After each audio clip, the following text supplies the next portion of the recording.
변수를 보면 금융적인 변수, 뭐 금리라든지 통화량 이런 걸 봐야 되고요. 그다음에 수급이죠. 그러니까 공급하고 수요가 어느 정도 붙느냐 이런 걸 봐야 되는데요. 지금 그런 변수들은 대부분 말씀드렸듯이 물론 뭐 트럼프 집권해서 가격이 오른다든 이런 부분은 있겠지만 안정적으로 가고 있거든요. 예전에 비해서는. 제일 문제가 사실은 내수 경기입니다. 사실은 금리하고 뭐 이런 부분에서 수급으로 넘어가는 시기가 2025년이라고 보거든요. 왜냐하면 2026년이라는 27년도에 서울의 입주 물량이 두 해 통틀어서 15,000세대입니다. 그래 되게 적어요. 제가 이제 한 30년간 부동산 시장에 뭐 교수로서도 일을 했고요. 그렇게 30년 동안 연구소에도 있었고 했는데요. 그동안 데이터로서 보면 가장 낮습니다. 그래서 수급 요인이 어쨌든 안 좋아진다 그러면 가격은 오를 수밖에 없는 상황인데요. 그 중간에 이제 변수가 내수 경기입니다. 그래서 트럼프가 집권을 하면 우리나라 경제 성장률 자체가 떨어질 거라는 건 대부분의 연구소에서 하는 이야기이고요. 그러다 보면 안 그래도 지금 내수 경기가 별로 좋은 상황은 아니거든요. 수출은 뭐 계속 좋긴 한데 지금 수출에서 내수로 이제 연결되는 이 부분이 끊어졌다라는 이야기까지 나올 정도니까요. 그래서 어쨌든 내수 경기는 내년도에도 별로 좋지는 않을 거예요. 그런데 여기다가 뭐 지금 탄핵이다, 뭐 사고도 나고 이러다 보니까 상당히 심리적으로 이제 불안하면 최근에 이제 연말에 아마 그 음식점이나 이런 데 가보신 분들은 느끼시겠지만 좀 예약하기가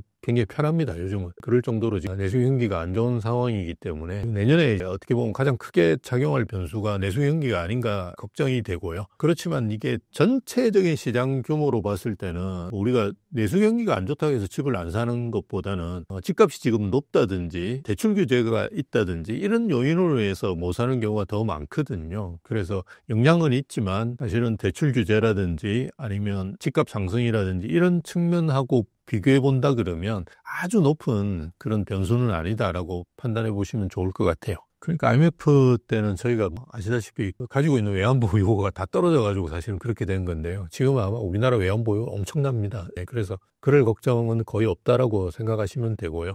그리고 IMF 상황하고 지금하고를 같이 비교하는 거는 그걸 겪지 않은 분들이 아마 그렇게 비교하실 거예요. 그때는 우리나라 아마 50대 대기업 중에 반이 그냥 망했다라고 생각하시면 됩니다. 그래서 지금 뭐 우리가 아직까지 대기업 중에 뭐 어렵다고 하는 데는 들어봤지만 망하는 데는 거의 없는 걸로 알고 있거든요. 근데 그때는 반이 없어졌다, 회사가 없어졌다고 생각하시면 됩니다. 그래서 집값 떨어지는 이 문제가 아니고 내가 직장을 잃고 그때 금리가 뭐 20%씩 이렇게 올랐으니까요. 살기 자체가 굉장히 힘들었었어요. 그러니까 그런 상황하고 이렇게 지금 상황을 비교하는 거는 그렇게 딱 맞는 상황은 아니다라고 볼 수는 있는데요. 근데 저도 주변에 이렇게 있는 사람들하고 이야기해 보면 경기가 좋았던 적은 사실은 많지는 않습니다. 항상 장사하시는 분들이라든지 사업하시는 분들은 항상 지금 경기가 최악이다라고 계속 이야기해 왔지만 제가 객관적으로 보더라도 지금 경기는 별로 안 좋은 것 같아요. 그게 수출 경기는 어느 정도 좋은데 내수 경기가 뒷받침이 상당히 안 되는 거는 제가 볼 때는 우리가